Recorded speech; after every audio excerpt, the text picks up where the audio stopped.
"Fourscore and 7 years ago, our fathers brought forth on this continent a new nation, conceived in liberty, and dedicated to the proposition that all men are created equal. Now we are engaged in a great civil war, testing whether that nation or any nation so conceived and dedicated can long endure. We are met on a great battlefield of that war. We have come to dedicate a portion of that field as a final resting place for those who here gave their lives that that nation might live.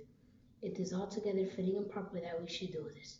But in a larger sense, we cannot dedicate, we cannot consecrate, we cannot hallow this ground. The brave men, living and dead, who struggled here have consecrated it far above our poor power to add or detract.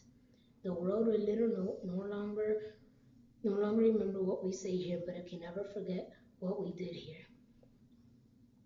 It is for us the living rather to be dedicated here to the unfinished work which they who fought here have thus far so nobly advanced.